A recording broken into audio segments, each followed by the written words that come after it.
જય હિન્દ, વંદે માતરમ દોસ્તો, સ્વાગત છે તમારું ફેમસ એકેડમીની યુટ્યુબ ચેનલ. મિત્રો, આપણે જીસીઆરટીસી ની સિરીઝને આગળ વધારતા આજના મિત્રો વિડિયો લેક્ચરની અંદર મિત્રો આપણે જોવાનું છે ભારતના રાજપૂત રાજ્યો. ઓકે, ખાસ અગત્યનો સબ્જેક્ટ છે મિત્રો. ખાસ અગત્યનો ટોપિક, આમાંથી પ્રશ્ન પૂછાવાની પૂરી સંભાવના છે. તો ચાલો મિત્રો શરૂઆત કરીએ. ઓકે, જીસીઆરટી નું ધોરણ 11 ની જીસીઆરટી નું જે ઇતિહાસનું મિત્રો પાઠ્યપુસ્તક છે તેનું ચેપ્ટર નંબર 13. ઓકે, આ ચેપ્ટર નંબર 13 માં આપેલું છે. ચાલો મિત્રો શરૂઆત કરીએ સૌપ્રથમ કન્નોજના ગઢવાલોથી. કન્નોજના ગઢવાલ અથવા તો ગઢવાલ. તો ચાલો મિત્રો, હર્ષના અવસાન પછી કનોજનું રાજ્ય છીન ભિન્ન થઈ ગયું. યશોવર્મા નામના શાસકે ઓકે ઈસવીસન 700 થી 740 ના વચ્ચે ઓકે ગાદી પ્રાપ્ત કરી હતી. કાશ્મીરના શાસક લલિતાદિત્ય મુક્તાપિંડે કનોજ પર ચડાઈ કરીને યશોવર્માને પરાજિત કર્યો. ત્યારબાદ કનોજની કોઈ વિશેષ માહિતી મળતી નથી. ઓકે, કનોજના ગઢવાલો વિશે વાત કરી તો મિત્રો જ્યારે જે તે સમય મિત્રો કનોજ ઉપર કોનું શાસન હોય છે? હર્ષવર્ધનનું શાસન હોય છે, પરંતુ ઈસવીસન 647 માં તેનું અવસાન થાય છે. ત્યારબાદ જે યશોવર્મા નામના શાસક હોય છે એ આ કનોજની ગાદી પ્રાપ્ત કરી લે છે. ઓકે, ચાલો આગળ વધીએ. તો ભાઈ તે પછી 11મી સદીમાં પ્રતિહાર સામ્રાજ્યના પતન પછી ચંદ્રદેવે ગોપાલ નામના રાજાને હરાવીને કનોજ જીતી લીધું. આ ચંદ્રદેવ ગોપાલ ગઢવાલ જાતિનો હતો. આ જાતિના મૂળ વિશે ઓકે કોઈ માહિતી પ્રાપ્ત થતી નથી, પરંતુ એમ લાગે છે કે આ વંશના શાસકો એટલે કે ભાઈ કયા વંશના શાસકો? ગોપાલ વંશના શાસકો દક્ષિણ ભારતના હતા અને રાષ્ટ્રકૂટ કે રાઠોરોની એક શાખાના હતા. તેમનો પ્રથમ શાસક કોણ હતો? તો ભાઈ તેમનો પ્રથમ શાસક હતો ચંદ્રદેવ. કયો હતો? ગોપાલ વંશનો પ્રથમ શાસક અથવા તો સ્થાપક એવો કહી શકાય ચંદ્રદેવ. અને તેના પછી મદનચંદ્ર આવે. ચંદ્રદેવ પછી કોણ આવે છે? તો ત્યારબાદ આવે છે મદનચંદ્ર. મદનચંદ્રએ મહારાજા ધીરાજનું બિરુદ અપનાવ્યું. તે પોતે વિદ્વાન હતો. તેને મદન વિનોદ નામનો એક ગ્રંથ રચ્યો હતો. તેને ગોવિંદચંદ્ર એ મદનચંદ્રનો પુત્ર હતો. આ વંશનો સૌથી પ્રતાપી અને પરાક્રમી રાજા હતો. ઓકે, ગોવિંદચંદ્ર સૌથી પરાક્રમી રાજા હતો. ચાલો મિત્રો, આ વાત થઈ ગઈ કનોજના ગઢવાલો વિશે. ત્યારબાદ આગળ વધીએ. મિત્રો વાત કરવાની છે જયચંદ્ર. જયચંદ્ર વિશે વાત કરીએ તો મિત્રો જયચંદ્ર એ ખૂબ જ પ્રખ્યાત રાજા હતો. તેણે ચંદેલાઓ અને ચૌહાણ રાજ્યોની સાથે સંઘર્ષ કર્યા હતા. સાંભળના રાજા પૃથ્વીરાજ ચૌહાણ સાથે તેનો અણબનાવ પણ બન્યો હતો. મોહમ્મદ ઘોરીએ ઈસવીસન 1103 માં જયચંદ્રના રાજ્ય કનોજ પર આક્રમણ કર્યું હતું અને વીરતાપૂર્વક લડતા લડતા યુદ્ધ ભૂમિમાં શું થયું હતું? તેમનું મૃત્યુ થયું હતું. કોનું? જયચંદ્રનું.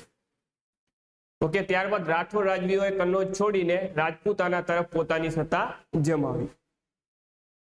ચાલો ત્યારબાદ આગળ વધીએ. ત્યારબાદ વાત કરીએ મિત્રો કાશ્મીર રાજ્ય વિશે. કયું રાજ્ય? કાશ્મીર રાજ્ય. તો ભાઈ કાશ્મીરના હિન્દુ રાજ્યનો ઇતિહાસ આપણને કવિ કલ્હણના ગ્રંથ રાજતરંગિણીમાંથી પ્રાપ્ત થાય છે. ઓકે, જે કાશ્મીરનો મિત્રો આપણા ઇતિહાસ છે તે કવિ કલ્હણનો જે ગ્રંથ છે રાજતરંગિણી, એમાંથી આપણને કાશ્મીરનો ઇતિહાસ મિત્રો આપણને જોવા મળે છે. કલ્હણ બ્રાહ્મણ જાતિના અને રાજકવિ હતા. તેમના પિતા હતા ચંપક એક કાશ્મીર શાસક હર્ષ ના મંત્રી હતા. આ ગ્રંથની રચના તેમને જયસિંહના શાસનકાળમાં પૂર્ણ કરી હતી. કોના સમયમાં? જયસિંહ. પ્રથમ 3 ભાગોમાં કાશ્મીરનો પ્રાચીન ઇતિહાસ છે. 7મા અને 8મા ભાગમાં લોહાર વંશનો આપણને ઇતિહાસ જોવા મળે છે. આ ગ્રંથમાં ઘટનાઓ તથા તિથિક્રમનું વર્ણન છે. આ ગ્રંથ સંસ્કૃત ભાષામાં લખાયેલ છે. કઈ ભાષામાં છે આ કલ્હણનું રાજતરંગિણી? સંસ્કૃત ભાષામાં છે. કોના સમયમાં લખાયો હતો? તો કે ભાઈ જયસિંહના સમયમાં. મોટા ભાગના વિવેચકોએ રાજતરંગિણીને હિન્દના પ્રથમ આધારભૂત ઐતિહાસિક ગ્રંથનો દરજ્જો આપ્યો છે. ત્યારબાદ આગળ વધીએ તો કે ભાઈ 7મી સદીમાં દુર્લભવર્ધને કાશ્મીરમાં કર્કોટક વંશની સ્થાપના કરી હતી. કે ભાઈ કર્કોટક વંશની સ્થાપના કોના દ્વારા કરવામાં આવી હતી? તો મિત્રો દુર્લભવર્ધન દ્વારા કાશ્મીરમાં આ કર્કોટક વંશની સ્થાપના કરવામાં આવી હતી. તેના પછી તેનો પુત્ર દુર્લભક શાસક થયો, જેણે પ્રતાપાદિત્યની પદવી ધારણ કરીને પ્રતાપપુર નગરની સ્થાપના કરી અને તેના 3 પુત્રો ચંદ્રાપીડ, તારાપીડ તથા મુક્તાપીડ હતા. મુક્તાપીડે કનોજના શાસક યશોવર્મન સાથે સંધિ કરી તિબેટના રાજાઓને પરાજિત કર્યા. તેણે ચીનમાં રાજદૂત મોકલ્યો હતો. તેણે કાશ્મીરમાં મિત્રો પ્રસિદ્ધ જે માર્તંડનું જે સૂર્ય મંદિરનું નિર્માણ કરાવ્યું હતું. ઓકે, તો આ મિત્રો ખાસ યાદ રાખવાનું છે. ઓકે, કાશ્મીરનું પ્રખ્યાત મિત્રો માર્તંડ મંદિર કોણે બંધાવ્યું હતું? તો કે મુક્તાપીડ દ્વારા બનાવવામાં આવ્યું હતું. આ વંશમાં અંતિમ શક્તિશાળી શાસક જયાપીડ થઈ ગયો. ઓકે, જેણે 8મી સદીમાં કનોજના શાસક વજ્રી યુદ્ધને હરાવ્યો હતો. ચાલો આગળ વધીએ. ત્યારબાદ મિત્રો વાત કરીએ ઉત્પલ વંશ વિશે. કયો? ઉત્પલ વંશ. અવંતીવર્મન નામના શાસકે આ વંશની અને અવંતીપુર નામના નગરની સ્થાપના કરી હતી. ઉત્પલ વંશની સ્થાપના કોની મિત્રો કરી હતી? તો ભાઈ અવંતીવર્મન. આ અવંતીવર્મન નામના શાસકે ઉત્પલ વંશની સ્થાપના કરી હતી. ત્યારબાદ શંકરવર્મન. અવંતીવર્મન બાદ કોણ આવે છે રાજગાદી? તો ભાઈ શંકરવર્મન તથા ગોપાલવર્મન નામના શાસકો થયા. ત્યારબાદ પ્રેમગુપ્ત ગાદી આવ્યો. તે વૈલાસી અને લપંટ હતો. તેથી તેની પરાક્રમી રાણી દીદા, ઓકે, આ દીદા કોણ છે? તો કોઈ લોહારના રાજા સિંહરાજની પુત્રીએ કાશ્મીરનું સુકાન સફળતાપૂર્વક સંભાળ્યું હતું. ઓકે, તો આપણે યાદ રાખશું. ચાલો ત્યારબાદ આગળ વધીએ.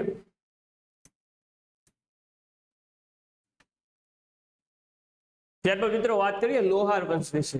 તો ભાઈ રાજરાણી દીદાના અવસાન બાદ આ રાજ્ય લોહાર વંશને હસ્તક આવ્યું.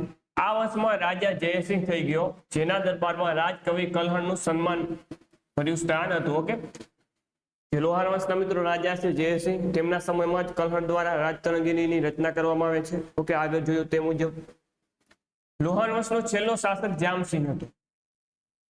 છેલ્લો શાસક કોણ હતો લોહાર વંશનો? જામસિંહ.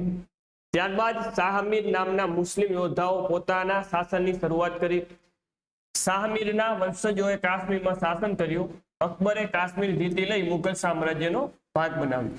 હવે મિત્રો વાત કરીએ મેવાડ અને મારવાડ.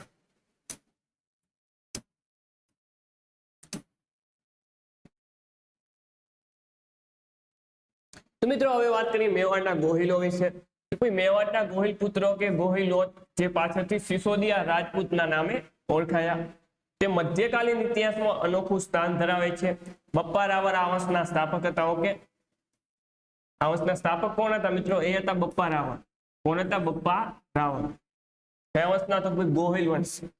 ઓકે, જે પાછળથી સિસોદિયા વંશ તરીકે ઓળખાયો. તો આ વંશના મિત્રો શાસક કોણ? ઓકે, બપ્પા રાવળ તેના શું હતા? સ્થાપક હતા. આ બપ્પા રાવળ એ નામ નહીં પરંતુ ગોહિલોત એટલે કે ગોહિલ રાજાઓમાં એક ઉપાધિ હતી. ગ્રંથોમાં તેનો સમય ઈસવીસન 8મી સદીના પૂર્વજમાં મૂકવામાં આવે છે. એ દ્રષ્ટિએ વિચારતા આ વંશના સ્થાપક હોવાનું શક્ય જણાતું નથી. આ વંશનો જે સ્થાપક છે તે કાલભોજ હતો એમ કેટલાક ઇતિહાસકારો પણ માને છે. બપ્પા રાવળ અગાઉ ગોહિલોએ મેવાડમાં ઓછામાં ઓછા 2 સેકા રાજ્ય કર્યું હતું. તેમનું સૌથી જૂનું પાટનગર નાગહુદ હતું. તે પછી આ ઘાટ તેની રાજધાની બની. આરબોએ પશ્ચિમ ભારતને ખેદાન મેદાન કરી નાખ્યું. ત્યારે તેમનો સામનો કરનાર ભારતીય રાજવીઓમાં બપ્પા રાવળ મુખ્ય હતા. અરબોએ કબજે કરેલ શહેરો અને દુર્ગો પાછા જીતી લેવા તેમણે જે શૂરવીરતા બતાવી તે ખરેખર શું છે કે ભાઈ અગત્યનું છે.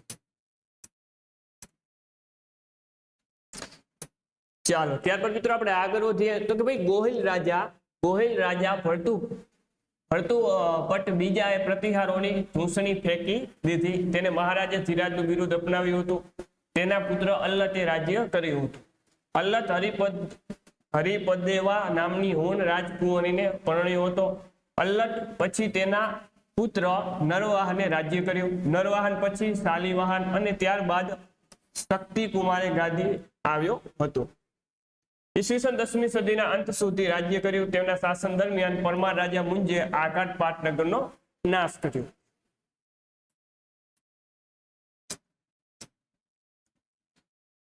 ત્યારબાદ આગળ વધીએ તે પછી તેઓ થોડો સમય ચાલુ કે કુમારપાળને શરણે રહ્યા. જેનો ચિત્રકૂટ ઉપર અધિકાર હતો. ગોહિલ સરદાર સામતસિંહે પોતાનું રાજ્ય ફરીથી પ્રાપ્ત કર્યું. તે પછી થોડા જ સમયમાં નડુલ કીર્તિપાલે જીતી લીધું. સામતસિંહ વાગડ માં જઈને રહેવા લાગ્યો અને તેના નાના ભાઈ કુમારસિંહે ચોલુક્ય રાજાની સહાયથી કીર્તિપાલને મેવાડના રાજ્યમાંથી હાંકી કાઢ્યો. તે પછી થયેલા જેઠસિંહના રાજ્ય દરમિયાન મેવાડના ગોહિલોએ ફરી રાજકીય ઊંચું સ્થાન પ્રાપ્ત કર્યું. ત્યારબાદ અગત્યનું આવે છે કે ભાઈ રાણા સાંગા મહારાણા પ્રતાપસિંહ મુસલમાનોની ચડાઈઓને લઈને એ રાજ્યની શક્તિ ક્ષીણ થતા અલાઉદ્દીન ખિલજીએ તે જીતી લીધું. છતાં પણ તેનો થોડોક ભાગ સિસોદિયાપુરના ગોહિલોના હાથમાં રહ્યો. ઓકે, મેવાડની આજુબાજુનો વિસ્તાર. 14મી સદીમાં રાણા અમીરે ફરી વખત લગભગ સમગ્ર મેવાડ પાછું મેળવ્યું. તેના પછી રાણા મોકલસિંહ અને ત્યારબાદ તેનો પુત્ર રાણા કુંભા રાજગાદીએ આવે છે.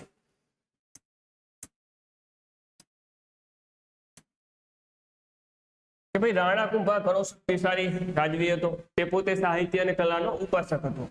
મેવાડના 84 કિલ્લાઓમાંથી 32 કિલ્લાઓ તેણે જ બંધાવ્યા છે. ખાલી રાણા કુંભાએ 84 માંથી 32 કિલ્લાઓ ફક્ત તેમના દ્વારા બનાવવામાં આવ્યા છે. તે જ રીતે તેને બંધાવેલા ચિત્તોડનો વિજય સ્તંભ. ઓકે, વિજય સ્તંભ કોના દ્વારા બનાવવામાં આવ્યો છે? વિજય સ્તંભ અથવા તો કીર્તિ સ્તંભ, જે રાણા કોના દ્વારા બનાવવામાં આવ્યો છે? રાણા કુંભા દ્વારા. ઓકે, અને તેનો પુત્ર હોય છે રાણા સંગ્રામસિંહ, એટલે કે રાણા સાંગા. ઓકે, સૂર્યનો મૂર્તિપદ અવતાર હતો. ઓકે, તેને ઘણી લડાઈઓમાં ભાગ લીધો હોવાથી એક પગ અને એક આંખ પણ ગુમાવી હતી. કોની વાત થઈ રહી છે? રાણા સાંગાની વાત થઈ રહી છે. તેના શરીર ઉપર જુદા જુદા શસ્ત્રો થયેલા 80 જેટલા ઘાવ હતા. તેણે માળવા, ગુજરાત અને દિલ્હીના સુલતાનો સાથે યુદ્ધો કર્યા. ઓકે, ચાલો ત્યારબાદ વાત કરીએ મારવાડ, જોધપુર. મારવાડ એ રાજપૂતાનાનું બીજું અગત્યનું રાજ્ય હતું. ત્યાં પ્રાચીન રાષ્ટ્રકૂટોમાંથી ઉતરી આવેલ રાઠોડ રાજપૂતોનું શાસન હતું. મારવાડનો આધુનિક ઇતિહાસ રાઠોડ રાજા ચંદ્રથી શરૂ થાય છે. કોનાથી શરૂ થાય છે? ચંદ્રથી શરૂ થાય છે. તેના પુત્ર જોધાએ જોધપુર વસાવી ત્યાં કિલ્લો બનાવ્યો. તેના પુત્ર બીકાજીએ બીકાનેર વસાવ્યું. 16મી સદીમાં રાઠોડ રાજા માલદેવ ઘણો શક્તિશાળી રાજવી થઈ ગયો. તે મુઘલ બાદશાહ હુમાયુ તથા શેરશાહ સૂરીનો સમકાલીન હતો. તેણે શેરશાહ સાથે સંઘર્ષ થયો હતો. તેના સમયમાં રાઠોડોની સત્તા સર્વોચ્ચ કક્ષાએ હતી. ઓકે, ચાલો ત્યારબાદ મિત્રો વાત કરીએ સાંગભણીના ચૌહાણો વિશે. એના વિશે વાત કરવાની છે, સાંગભરીના ચૌહાણો વિશે. દંતકથા પ્રમાણે ચાહવાનો એટલે કે ચૌહાણો આબુ પર્વત પર ઋષિ મુનિઓએ કરેલ યજ્ઞમાંથી ઉત્પન્ન થયેલા રાજપૂતો હતા. તેઓ શરૂઆતમાં ગુર્જર પ્રતિહારોના સામત હતા. તેઓ રાજપૂતના અને ગુજરાતના પ્રદેશ પર શાસન કરતા, પરંતુ ઈસુની 10મી સદીમાં ગુર્જર પ્રતિહાર સત્તા નબળી પડતા તેઓ સ્વતંત્ર થયા. તેમના શાસનની કેટલીક શાખાઓમાં પ્રતાપગઢ, ગડુલ અને સાંભર મુખ્ય ગણાય. સાંભર શાખાનું પાટનગર સાંગભરી હતું. આ સાંગભરીના ચૌહાણોએ 11મી સદીમાં સુલતાન મોહમ્મદ ગઝનવીના આક્રમણોનો સફળતાપૂર્વક સામનો કર્યો હતો. 12મી સદીમાં રાજા અજયરાજે અજયમેર એટલે કે અજમેર શહેર વસાવ્યું હતું. તેને તથા તેનો પુત્ર અણોરાજે ચૌહાણ સત્તાનો સારો એવો વિકાસ કર્યો હતો. ગુજરાતના મહાન સોલંકી રાજવી એવા સિદ્ધરાજ જયસિંહે પોતાની પુત્રી કાંચન દેવીના લગ્ન અણોરાજ સાથે કરાવ્યા હતા. આ પ્રમાણે મિત્રો ખાસ અગત્યનું છે. ત્યારબાદ કે ભાઈ અણોરાજના પુત્ર સોમેશ્વરનો પુત્ર પૃથ્વીરાજ ચૌહાણ રાજ્યવંશનો ઘણો પરાક્રમી રાજા હતો. તેના દરબારમાં રાજકવિ ચંદબરદાઈનું સન્માનપૂર્વક સ્થાન હતું. આ પૃથ્વીરાજ ચૌહાણ સાથે તરાઈના મેદાનમાં ઈસવીસન 1191માં મોહમ્મદ ઘોરીની શું થાય છે? હાર થાય છે. અને ફરીથી 13મી સદીમાં ચૌહાણોએ પોતાની રાજધાની રણથંભોરના ડુંગરાળ વિસ્તારોમાં ફેરવી હતી.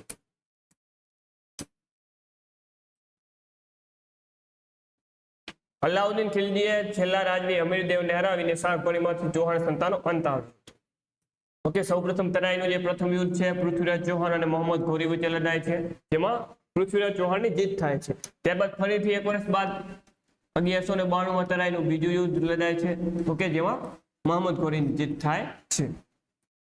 આવી રીતે ધીમે ધીમે જે ચૌહાણ સત્તાનો અંત થાય છે મિત્રો, અને પછી ચાલો સલ્તનત યુગની શું થાય છે? શરૂઆત થાય છે. ત્યારબાદ મિત્રો વાત કરીએ અંબર કે આમેર એટલે કે વર્તમાન જયપુર રાજ્ય. ઓકે, અંબરમાં સૂર્યવંશી કચ્છવા એટલે કે કુશવાહા રાજપૂતોનું શાસન હતું. આ રાજ્યની સ્થાપના લગભગ 10મી સદીમાં થઈ હતી. શરૂઆતમાં તે મેવાડના આધિપત્ય નીચે હતું, પરંતુ 14મી સદીમાં તેને સારું રાજકીય મહત્વ પ્રાપ્ત કરી લીધું હતું. તેના રાજા ભારમલે પોતાની કન્યા હરખાબાઈ એટલે કે જોધાબાઈને અકબર સાથે પરણાવી હતી. જયપુર જોધપુરના રાજ્યો સ્વાયત્ત રહ્યા. જોધપુરનો રાજમહેલ, જયપુરનો હવામહેલ. ઓકે, હવામહેલ ક્યાં આવેલો છે યાદ રાખશું, જયપુરમાં હવામહેલ આવેલો છે મિત્રો. અને આમેરનો કિલ્લો એ ભારતીય કલા અને સ્થાપત્યની દ્રષ્ટિએ ઘણું મહત્વનું સ્થાન ધરાવે છે. બાબરના આક્રમણ સમયે રાજસ્થાનમાં મેવાડ, મારવાડ અને આમેર ત્રણેય રાજ્યો મહત્વપૂર્ણ અને સ્વતંત્ર રાજ્યો હતા. મારવાડ જયપુરનો હવામહેલ પર રાઠોડ રાજપૂતોનું શાસન હતું. મારવાડના પ્રભાવશાળી શાસકોએ યુદ્ધના બળ પર પોતાની શક્તિ વધારી મારવાડના શાસકોને જ બીકાનેર રાજ્યની પણ સ્થાપના કરી હતી. ચાલો ત્યાર પછી તો વાત કરશું આપણે ગુજરાત રાજ્ય વિશે.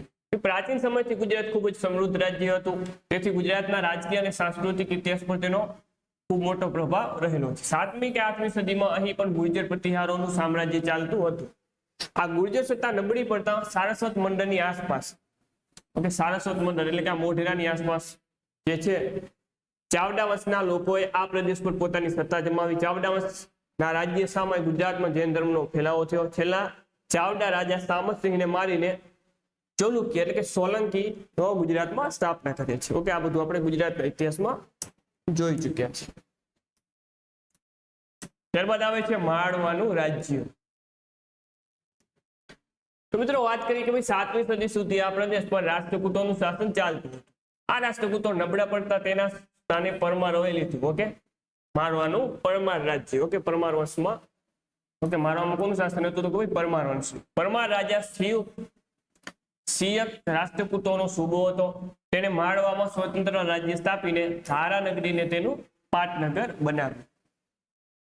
આ સિયકનો પુત્ર મુંજ જે ઘણો જ શક્તિશાળી હતો, યુદ્ધોમાં તેના પરાક્રમોને લીધે પૃથ્વી વલ્લભ કહેવાતો. ઓકે, પૃથ્વી વલ્લભ એટલે કોણ તો કે ભાઈ સિયકનો પુત્ર એવો મુંજ, પરમાર વંશ. તેને ગોહિલો, હુણો, ચૌહાણો, સોલંકીઓ અને ચાલુક્ય રાજ્યો સાથે લડાઈ કરી. તેને ધારાનગરીમાં મુંજ સાગર નામનું જરાસય પણ બંધાવ્યું હતું. મુંજ પછી તેનો ભાઈ સિંધરાજ, મુંજ પછીનો ભાઈ આવે છે સિંધરાજ, અને ત્યારબાદ રાજા ભોજ મારવાની ગાદી પર આવે છે. તેને પણ તેના દાદાની જેમ કેટલાક પરાક્રમો કર્યા હતા. ચાલો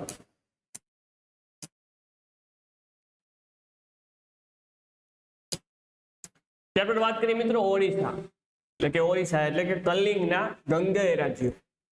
ઓડિશા ભારતના પૂર્વ કાંઠે આવેલું રાજ્ય છે. તેનું પાટનગર ભુવનેશ્વર છે. ઓડિશાથી 480 કિમી લાંબો સમુદ્ર જે ઓડિશા છે 480 જેટલો લાંબો દરિયા કિનારો ધરાવે છે. ઓડિશા રાજ્ય તેમાં આવેલા મંદિરો માટે જાણીતું છે. ખાસ કરીને પુરી અને કોણાર્કના સૂર્ય મંદિરો ત્યાં મિત્રો આપણને જોવા મળે છે. પ્રાચીન કાળમાં આ રાજ્ય કલિંગ તરીકે ઓળખાતું. ઓડિશા રાજ્ય પ્રાચીન સમયમાં કયા રાજ્ય હતા? ઓકે, કલિંગ તરીકે ઓળખાતું. ઈસવીસન પૂર્વ મૌર્ય કુળના રાજા અશોકે આ રાજ્ય પર ચડાઈ કરી હતી, જે કલિંગના ઐતિહાસિક યુદ્ધ તરીકે ઓળખાય છે. કલિંગનું યુદ્ધ ક્યારે થયું હતું? ઈસવીસન પૂર્વ 261 માં થાય છે મિત્રો. કોની વચ્ચે થાય છે? ભાઈ અશોક અને કલિંગના રાજા ખારવેલ વચ્ચે. ઓકે, ચાલો ત્યારબાદ આગળ વધીએ તો કે ભાઈ ગંગ શાસકોના નામ પાછળ વર્મન શબ્દ લાગે છે. તેમણે ત્રિકલિંગાધિપતિનું બિરુદ ધારણ કર્યું હતું. આ ગંગ લોકોએ કલિંગ પર લગભગ 400 વર્ષ સુધી શાસન કર્યું હતું અને તેમનો છેલ્લો જાણીતો રાજા હતો મિત્રો દેવવર્મન. કયો વર્મન? દેવવર્મન. 11મી સદીમાં આ પ્રદેશ પર બીજા ગંગ કુટુંબનું શાસન સ્થપાયેલ જોવા મળે છે. તેનો સ્થાપક અનંતવર્મન હતો. તેને ઓડિશાપતિ અથવા તો ઉત્કલાધિપતિનો એકલાભ ધારણ કર્યો હતો. બંગાળ બિહારના પાલ રાજ્યોએ તેને હરાવ્યા. તેનો વિસ્તાર ગંગાથી ગોદાવરી સુધી વિસ્તરેલો હતો. તેમણે પુરી જગન્નાથનું પ્રખ્યાત મંદિર બંધાવી અહીં શાસન કર્યું હતું. ઓકે, પુરીનું જગન્નાથનું મિત્રો મંદિર છે. કોના દ્વારા બંધાવવામાં આવ્યું હતું? અનંતવર્મન દ્વારા. અનંતવર્મન બખ્તિયારુદ્દીન ખિલજીએ કલિંગ જીતવા લશ્કર મોકલ્યું, પરંતુ તેની હાર થઈ. ત્યારબાદ નરસિંહ પહેલાના સમયમાં મુસ્લિમ શાસકોએ આક્રમણ કર્યું, જેમાં તેમને સફળતા મળી નહીં. આ નરસિંહ પહેલો પુરી નજીક કોણાર્કનું પ્રખ્યાત સૂર્ય મંદિર બનાવ્યું હતું. કોણાર્કનું સૂર્ય મંદિર કોના દ્વારા બનાવવામાં આવ્યું હતું? નરસિંહ પ્રથમ દ્વારા. 14મી સદીમાં ગંગરાજવીએ દિલ્હી, વિજયનગરના શાસકો અને બંગાળની સત્તાનો સામનો કરવો પડ્યો, અને આગળ જતા ધીમે ધીમે ગંગવંશની સત્તાનો ઓડિશામાંથી શું થયો? અંત થયો. ત્યારબાદ મિત્રો વાત કરીએ સૂર્યવંશી ગજપતિઓ. સૂર્યવંશી ગજપતિઓ પૂર્વીય ગંગ શાસકોના સમયમાં કપિલેન્દ્ર ગજપતિએ રાજ્યવંશની સ્થાપના કરી હતી. તેમણે ઓડિશા પર અનેક સદી કરતા પણ વધારે શાસન કર્યું. અહીં પુરુષોત્તમ નામના શાસકે લાંબુ શાસન કર્યું હતું. ઓડિશાનો પ્રખ્યાત શાસક પ્રતાપરુદ્રદેવ ઓડિશાના ગજપતિઓનો છેલ્લો શાસક હતો. તે વિજયનગર રાજ્યના કૃષ્ણદેવરાયનો સમકાલીન હતો. તેના સમયમાં વૈષ્ણવ ધર્મનો વિકાસ થયો હતો. આમ ઓડિશામાં ગંગો પછી ગજપતિઓએ શાસન કર્યું હતું. ચાલો ત્યારબાદ મિત્રો વાત કરી ખાસ અગત્યનું સામ્રાજ્ય એટલે કે ચોલ સામ્રાજ્ય. શેના વિશે વાત કરવાની છે? હવે મિત્રો વાત કરવાની છે ચોલ સામ્રાજ્ય વિશે. તો ભાઈ ચોલોનો પ્રાચીનતમ ઉલ્લેખ અશોકના શિલાલેખમાંથી મળે છે. ચોલોનો જે પ્રાચીનતમ મિત્રો આપણને ઇતિહાસ જે છે ઉલ્લેખ આપણને અશોકનો શિલાલેખ છે, ત્યાંથી મિત્રો આપણને તેમનો ઇતિહાસ શું થાય છે? પ્રાપ્ત થાય છે. 9મી સદીના મધ્યમાં વિજયપાલના નેતૃત્વમાં ચોલોનું પુનરુત્થાન થયું હતું. ચોલ સામ્રાજ્યનો વાસ્તવિક સંસ્થાપક પરાંતક રાજાનો પુત્ર અરિમોલીવર્મન હતું. તેને રાજારાજ પહેલાની ઉપાધિ ધારણ કરી હતી. તેને ચેર, પાંડ્યો, વેગીના, પૂર્વી ચાલુક્યો, કલિંગ, લક્ષદ્વીપ અને માલદીવ પર વિજય મેળવીને નૌકાસેનાનું ગઠન કર્યું. તે શિવનો શું હતો? અનન્ય ભક્ત હતો. તેને તંજાવુરમાં બૃહદેશ્વર મંદિરનું જે તંજાવુરમાં તમિલનાડુના તંજાવુરમાં જે બૃહદેશ્વરનું મિત્રો મંદિર આવેલું છે, તે કોના દ્વારા બનાવવામાં આવ્યું હતું? આ રાજા રાજ પ્રથમ દ્વારા બનાવવામાં આવ્યું હતું. એટલા માટે તેને રાજેશ્વર મંદિર તરીકે પણ ઓળખવામાં આવે છે. ઓકે, ત્યારબાદ આગળ વધીએ. તેને જાવાના રાજાને પણ બૌદ્ધ વિહારના નિર્માણમાં સહાયતા કરી હતી. ત્યારબાદ વાત કરીએ તો ભાઈ રાજા રાજ પહેલાનો પુત્ર રાજેન્દ્ર પહેલો તેના પછી અહીં શાસક બન્યો. તેને સંપૂર્ણ શ્રીલંકા ઉપર વિજય પ્રાપ્ત કરીને ચેર અને પાંડ્યોના વિદ્રોહનું દમન કર્યું. તેને નૌકાસેનાની મદદથી મલાયા તથા સુમાત્રા પર વિજય પ્રાપ્ત કર્યો હતો. ત્યારબાદ વાત કરીએ આગળ તો કે રાજાધિરાજે વેગીના ચાલુક્ય શાસકોને પરાજિત કર્યા. કોમ્પમના યુદ્ધમાં રાજાધિરાજ માર્યા ગયા, પરંતુ તેનો ભાઈ રાજેન્દ્ર બીજાએ સોમેશ્વરની સેનાને હરાવી યુદ્ધ ક્ષેત્રમાં પોતાનો રાજ્યાભિષેક કર્યો.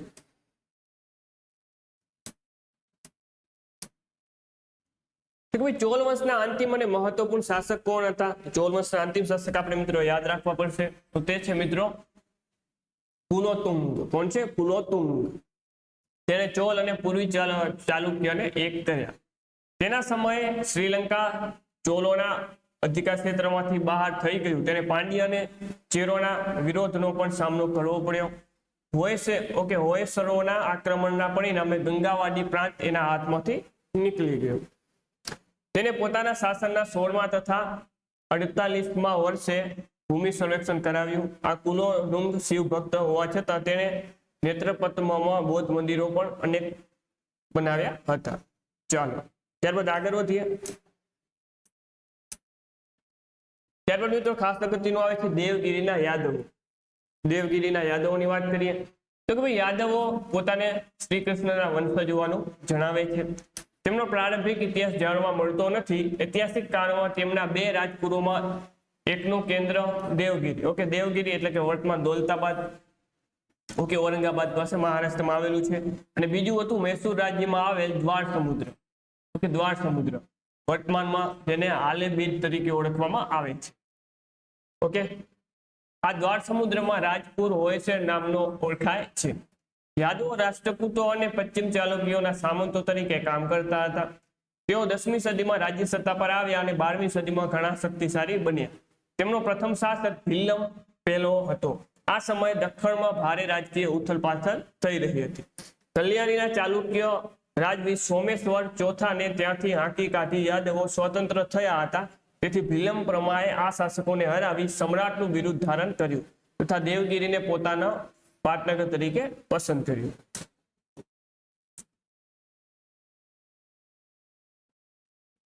ત્યારબાદ આગળ વાત કરી કોઈ ચાલુક્યોની શક્તિ નબળી પડતા તેનો લાભ ગાઢ સમુદ્રના હોયસરો લેવા માંગતા હતા, પરંતુ આ ભીલમે હોયસરના રાજા વીરબલ્લાલને તથા ચોલ રાજા કુલુતુંગ ત્રીજાને હરાવી તેમના પ્રદેશો જીતી લીધા હતા. ત્યારબાદ મિત્રો વાત કરીએ આપણે તો ક્ષેત્રપાલ. ચાલો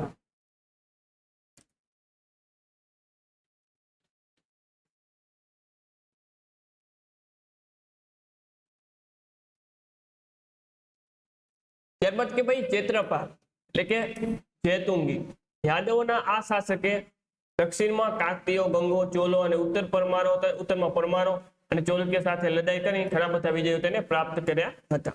ત્યારબાદ આગળ વધી કે સિંહણ ક્ષેત્રપાલનો પુત્ર હતો. આ બધા યાદવ વંશના રાજાઓ છે. આ સિંહણ જે છે તે આ ક્ષેત્રપાલનો પુત્ર હોય છે. તે યાદવ વંશનો સૌથી વિશેષ પ્રતાપી રાજા હતો. તેણે ઘણા યુદ્ધો કરી યાદવ રાજ્યને ઉન્નતિના શિખરે પહોંચાડ્યું હતું. પોતાના કુળના અપમાનનું વેર લેવા તેણે હોયસરના રાજા પર ચડાઈ કરી. વીરબલ્લાલને હરાવીને તેના અનેક પ્રદેશો પર પોતાનું આધિપત્ય સ્થાપ્યું. હોયસર ઉપરાંત પ્રાપ્ત કરેલ વિજયના સ્મારક તરીકે તેને કાવેરી નદી કાંઠે એક વિજય સ્તંભ ઉભો કર્યો હતો. ઓકે, તો આવા બધા ઘણા બધા એને વિજય પ્રાપ્ત કર્યા હતા. ચાલો બીજું જોવાની જરૂર નથી, આપણે હવે આગળ જોઈએ. આપણે વાત કરીએ કુશળ. ઓકે, કરણ તે કન્હર. સિંહણનું અવસાન થતા તેનો પુત્ર તેમજ જૈતુંગી રાજાનો પુત્ર કૃષ્ણ ગાદીએ આવ્યો. તેને પણ મારવા, ગુજરાત અને કોણના રાજ્ય સાથે યુદ્ધો કર્યા હતા. તે બ્રાહ્મણ ધર્મનો પરમ અનુયાયી હતો અને વિદ્વાનોના આશ્રયદાતા હતો. તેના સમયમાં સુક્તિ, મુક્તાવલી અને અમલાનંદે વેદાંત કલ્પતરુ નામના ગ્રંથોની રચના થઈ હતી. ચાલો ત્યારબાદ મિત્રો વાત કરીએ રામચંદ્ર અથવા તો રામદેવ. ઓકે, કૃષ્ણ પછી તેનો ભાઈ મહાદેવ ગાદીએ આવે છે. ઓકે, મહાદેવ ની આવે રામદેવ. શું આવશે? રામદેવ. મહાદેવના મૃત્યુ બાદ કૃષ્ણનો પુત્ર રામચંદ્ર ગાદીએ આવ્યો. આ રાજા રામચંદ્રના સમય અલાઉદ્દીન ખિલજીએ દેવગીરી પર આક્રમણ કર્યું. રાજા રામચંદ્રએ અલાઉદ્દીન સાથે સંધિ કરી કેટલાક પ્રદેશો તેમજ મોટી રકમ તથા વાર્ષિક ખંડરી આપવાનું વચન આપી અલાઉદ્દીનના લશ્કરનો સામનો કરવાનું ટાળ્યું. ત્યારબાદ આગળ થાય છે એવું કે ભાઈ અલાઉદ્દીન ખિલજી દ્વારા થયેલી સંધિનું તેણે ઉલ્લંઘન કરતા ખંડરી ભરવાનું બંધ કર્યું. આથી અલાઉદ્દીન ખિલજીના સેનાપતિ મલિક કાફુરે દેવગીરી પર શું કરી? ચડાઈ કરી દીધી. રાજા રામચંદ્રને કેદ કરી દિલ્હી મોકલી આપવામાં આવ્યો. સુલતાનોને તેને રાયની ઉપાધિ આપી પોતાનો ખંડીયો રાજા બનાવ્યો. દેવગીરી પાછો મોકલી દીધો. તે પછી તેનો પુત્ર સિંઘર રાજા શું આવે છે? રાજગાદીએ આવે છે. અલાઉદ્દીનનું મૃત્યુ થતા તે સ્વતંત્ર થઈ ગયો. કોણ? તો કે સિંઘર. ત્યારબાદ ફરી મલિક કાફુરે દેવગીરી પર આક્રમણ કર્યું અને તેને જીતીને દિલ્હી સલ્તનતનો એક ભાગ બનાવી તેનું નામ દૌલતાબાદ રાખવામાં આવ્યું. ત્યારબાદ મિત્રો એક અગત્યનો બંગાળનો વંશ, એવો બંગાળનો પાલ વંશ. આ બંગાળના પાલ વંશનો સ્થાપક કોણ હોય છે? તો કે ગોપાલ હોય છે. ઓકે, ધર્મપાલ નામના જે ખાલીમપુર અભિલેખ અનુસાર અરાજકતાથી છૂટવા માટે સામાન્ય જનતાને ગોપાલને રાજા બનાવ્યો. તેને નાલંદામાં એક વિહારની સ્થાપના કરી. ઓકે, ગોપાલ પછી આવે છે ધર્મપાલ. ઓકે, આ ધર્મપાલ દ્વારા બિહારના ભાગલપુર જિલ્લામાં વિક્રમશિલા જે વિદ્યાપીઠ છે તેની સ્થાપના કરવામાં પણ આવે છે. ચાલો, મુંગેર નજીક પ્રતિહાર શાસક નાગભટ્ટ બીજાથી પણ પરાજિત તે થયો હતો. ઓકે, તો આ બધું આપણે જોવાની જરૂર નથી.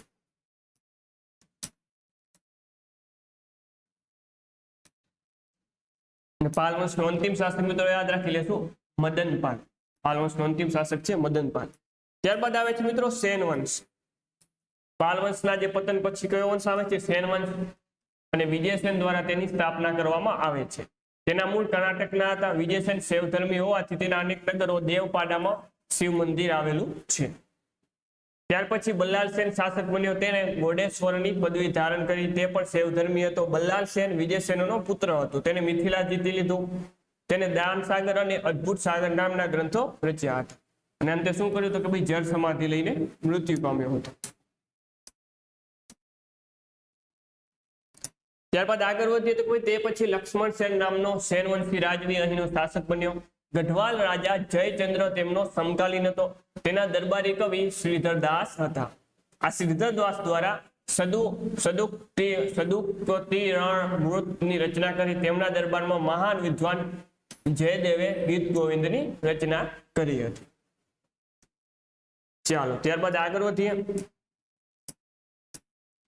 ત્યારબાદ મિત્રો વાત કરશું આપણે આસામના કામરૂપ વંશ વિશે. પ્રાચીન સમયમાં આસામ કયા નામે ઓળખાતું પ્રાચીન સમયમાં? તો કે કામરૂપ તરીકે. આ કામરૂપમાં કોની સત્તા હતી તે જાણવા મળતું નથી, પરંતુ ગુપ્તકાળના સમય પરોક્ષ રીતે આ પ્રદેશ પર ગુપ્તોનું શાસન ચાલતું હતું. ત્યારબાદ ત્યાં પુષ્પવર્માએ વર્મન રાજ્યની શું કરી? સ્થાપના કરી હતી એવું જાણવા મળે છે. ભાસ્કર વર્મા આ વર્મન રાજ્યનો છેલ્લો રાજા હતો. આ રાજાએ હર્ષવર્ધન સાથે મૈત્રી સંધિ કરી હતી.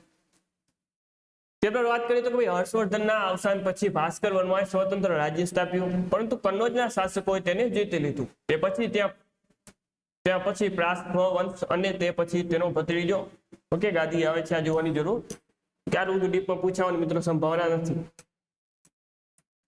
આપણે અગત્યનું તે જોતા રહીએ. ચાલો રાષ્ટ્રકૂટો આપણા માટે અગત્યના છે તે આપણે જોઈએ. દક્ષિણ ભારતમાં રાષ્ટ્રકૂટોનું શાસન હતું. આ વિસ્તારમાં ચાલુક્ય વંશની રાજ્ય સત્તા નબળી પડતા રાષ્ટ્રકૂટી વંશ રાજવીઓએ ત્યાં પોતાની સત્તા સ્થાપી હતી.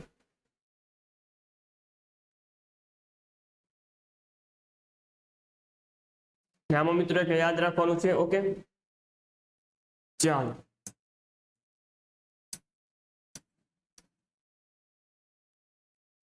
આપણને ખબર છે કે જે રાષ્ટ્રકૂટ વંશના શાસનમાં જે ગુફા નંબર 16 કૈલાસ મંદિર જગ પ્રસિદ્ધ છે. ઓકે ગુફા નંબર જે 16 છે મિત્રો, ઇલોરાની ગુફા નંબર 16 કયું મંદિર આવેલું છે? કૃષ્ણ મંદિર આવેલું છે. કોના સમયમાં? રાષ્ટ્રકૂટ શાસકોના સમયમાં. ઓકે કૃષ્ણ પ્રથમ દ્વારા આની સ્થાપના કરવામાં આવી હતી. ઓકે ચાલો ત્યારબાદ આગળ વધીએ.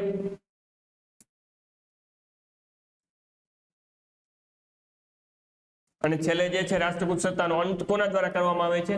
તૈલપ દ્વારા. આ તૈલપ દ્વારા રાષ્ટ્રકૂટ સત્તાનો જે છે તે મિત્રો શું કરવામાં આવે છે? અંત કરવામાં આવે છે. ત્યારબાદ મિત્રો વાત કરીએ બુંદેલખંડના ચંદેલો વિશે. ઉત્તર ભારતના પ્રસિદ્ધ રાજપૂત શાસક વંશમાં જેજાક ભુક્તિના ચંદેલ અને ત્રિપુરીના કલચુરીઓનું આધિપત્ય હતું. ઓકે વર્તમાન મધ્યપ્રદેશ ઝાંસી ગ્વાલિયરના વિસ્તારની આસપાસ. ચંદેલોના મૂળ વિશે વિવિધ પ્રશ્ન પ્રવર્તે છે. તેમની ઉત્પત્તિ આદિજાતિ ગોંડમાંથી થઈ હોવાનું મનાય છે. વાસ્તવમાં જોજક ભુક્તિ નામે પણ ચંદેલ રાજા જોજા પરથી પડેલ છે. તે ચંદેલ વંશના સ્થાપક. તેના પિતા વાકપતિના અવસાન પછી ગાદી આવ્યા. તેણે બુંદેલખંડમાં ચંદેલ રાજ્યની સ્થાપના કરી, જેની રાજધાની ખજુરાહો હતી. ઓકે રાજધાની કઈ હતી? તેમની ખજુરાહો હતી. ચાલો આગળ વધીએ. યશોવર્મા મિત્રો, યશોવર્મા એ રાજવી હર્ષદેવનો શું હતો? પુત્ર હતો.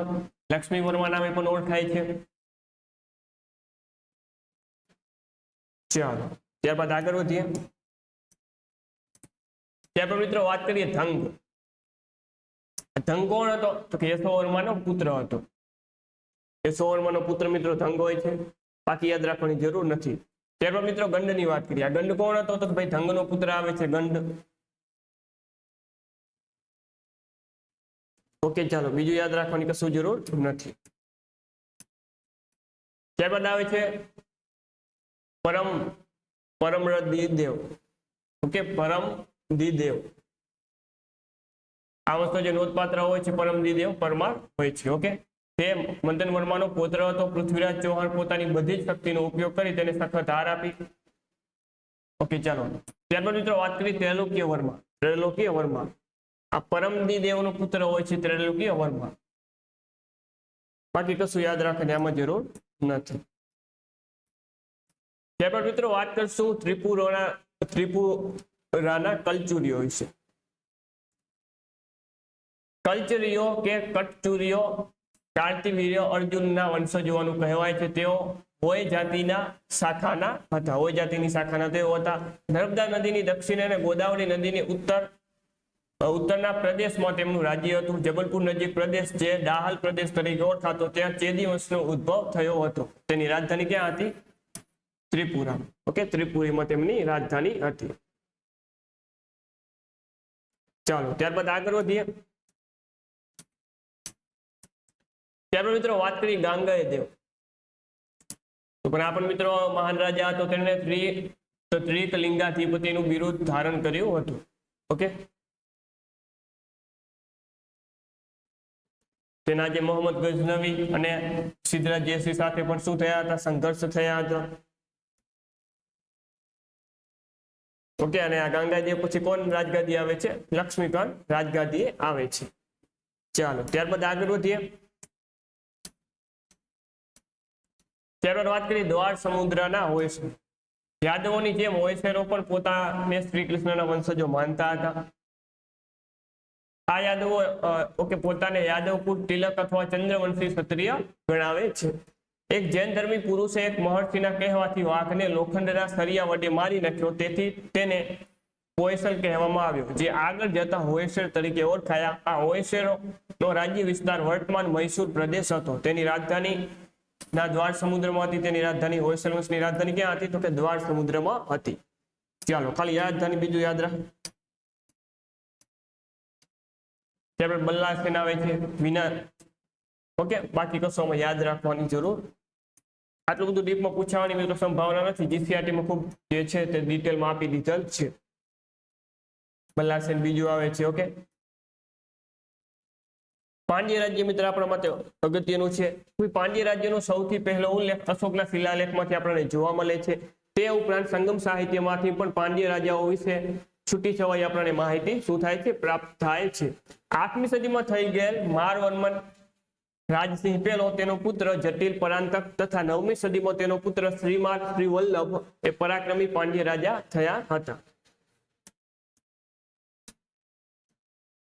ત્યારબાદ મિત્રો આવે છે વિજયનગરનું રાજ્ય, ખાસ અગત્યનું. તો વિજયનગર રાજ્યની સ્થાપના હરિહર અને બુક્કારાય નામના બે ભાઈઓ દ્વારા કરવામાં આવી હતી. મહેમૂદ તુઘલકે ગુંડીના રાજા મૃત્યુ પામતા ત્યાં વહીવટદાર તરીકે આ બંને ભાઈઓની નિમણૂક કરી હતી. માધવ વિદ્યારણ્ય અને તેનો ભાઈ શાસનાચાર્યની પ્રેરણાથી તુંગભદ્રા નદીના દક્ષિણે અને ગુંડીના કિલ્લાની સામે વિજયનગર રાજ્યની સ્થાપના કરી હતી. ઓકે, ગુરુ વિદ્યારણ્યની યાદમાં હરિહર રાય પહેલો એનો રાજા બન્યો. તેના પિતાના નામ સંગમ પરથી સંગમ વંશ તરીકે ઓળખાય છે. અને ત્યાર પછી કોણ આવે છે? ત્યાર પછી તેનો ભાઈ બુક્કારાય આવે છે. હરિહર બીજો રાજગાદી આવે છે. આ રાજ્યમાં અનુક્રમે દેવરાય પહેલો, દેવરાય બીજો, ઓકે, વિરુપક્ષ બીજો વગેરે રાજાઓ થઈ ગયા. સાલુ વંશના જે નરસિંહ નામના સરદારે સંગમ વંશનો અંત આણી વિજયનગરમાં સાલુ વંશની સ્થાપના કરી. પરંતુ આગળ જતા તેના વારસદારો નબળા પડતા સરદાર નરસિંહ ગાદી પર પચાવી પાડીને તુલુ વંશની સ્થાપના કરી.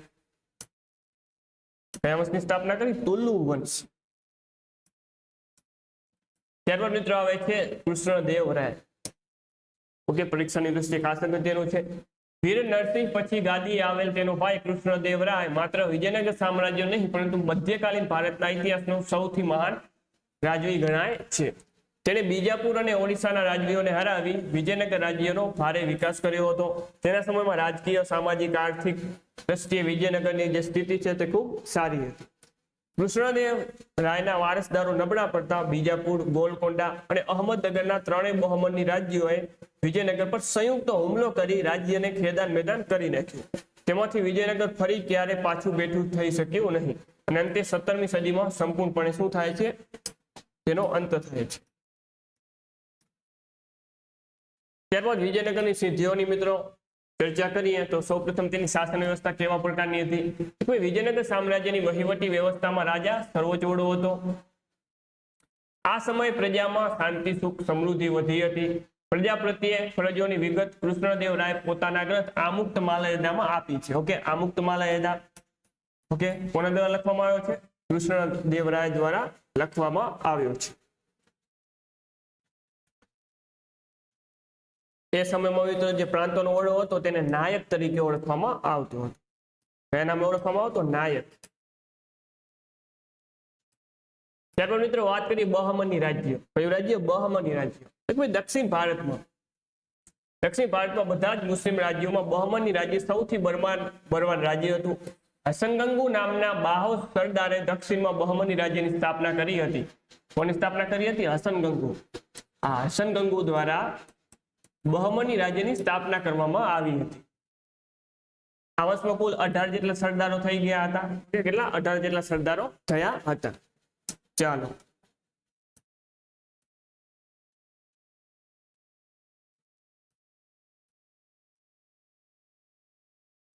ત્યારબાદ મિત્રો વાત કરીએ મલબાર અને પોર્ટુગીઝનું આગમન. ઓકે, ફિરંગીઓનું આગમન. મધ્યયુગ દરમિયાન ભારતીય ચીજ વસ્તુઓની માંગ યુરોપિયન દેશોમાં સારા પ્રમાણમાં વધી હતી. ચાલો, ભારત જમીન તથા દરિયાઈ માર્ગે યુરોપિયન દેશો સાથે મોટા પ્રમાણમાં વેપાર કરતું, પરંતુ કોન્સ્ટેન્ટિનોપલનું પતન થતા યુરોપિયન દેશો ભારત સાથેનો વેપારી માર્ગ શું થઈ ગયો? બંધ થઈ ગયો. તેથી નવો માર્ગ શોધવાની ફરજ પડી. તેમાં પોર્ટુગીઝોએ પહેલ કરી. વાસ્કો દ ગામા નામનો પ્રખ્યાત ફિરંગી નાવિક કેપ ઓફ ગુડ હોપ થી આગળ વધીને ત્યાં મોન્જાબિક બંદરે પહોંચી ગયો. ત્યાં તેને ભારતીય ખલાસી કાનજી માલમ, આ કાનજી માલમ અને અહમદ ઇબ્ન મજીદ મળી જતા તેની મદદથી હિન્દ મહાસાગર પાર કરીને 1498 માં કાલિકટ બંદરે આવે છે. ઓકે,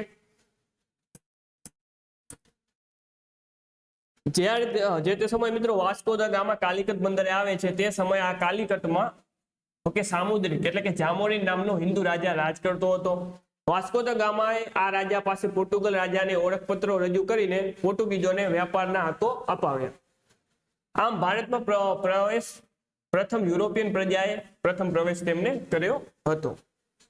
ઓકે, ચાલો, ભારતમાં અંદરો અંદરના ઝઘડાઓને કારણે ફિરંગીઓ દક્ષિણ ભારતની પુષ્કળ સમૃદ્ધિનો લાભ લઈ ભારતમાં સંસ્થાનો સ્થાપવાની તેમને શું લાગી? તો કે મંશા જાગી. તેમણે પૂર્વ કાલિકટ, કોચીન અને કેન્નુરમાં વ્યાપારી મથકો સ્થાપ્યા. તેને ગોવાને પોતાની રાજધાની બનાવી. રાજધાની કોને બનાવે છે? ગોવાની. ત્યારબાદ વાત કરી અલ્મેડા. વાસ્કો દ ગામા પછી અલ્બુકર્કે બીજાપુરના શાસક પાસેથી ગોવા જીતી લીધું અને ગોવાને વેપારી મથક બનાવ્યું. ગોવા અને અન્ય સ્તરોમાં વેપારી કોઠીઓ સ્થાપી અને આગળ જતા ફિરંગીઓએ મલબારના સર્વસત્તાધીશ બની ગયા તેઓ. ત્યારબાદ પોર્ટુગીઝોએ વસઈ, દમણ, દીવમાં પોતાની સ્થિતિને મજબૂત કરી અને હુગલીના કિનારે પોતાની વસાહતને સ્થાયી કરીને શું રહેવા લાગ્યા. સમ્રાટ અકબરે તેમને પરવાનગી આપી. આ પોર્ટુગીઝો ભારતમાં ઈસવીસન 1600 સુધી સર્વોપરી રહ્યા. અંગ્રેજો સાથે વ્યાપારી મુશ્કેલીઓ અને હિત સંઘર્ષ થતા તેમણે કેટલાક પ્રદેશો ગુમાવ્યા અને અંતે તેમના પાસે દીવ, દમણ અને ગોવા જ અંતે ફક્ત રહે છે. ઓકે, તો મિત્રો આ તો આખું ચેપ્ટર રાજપૂત, ભારતના રાજપૂત રાજ્યો. હવે મિત્રો આપણે નેક્સ્ટ વિડીયોમાં જોવાનું છે દિલ્હી સલ્તનત.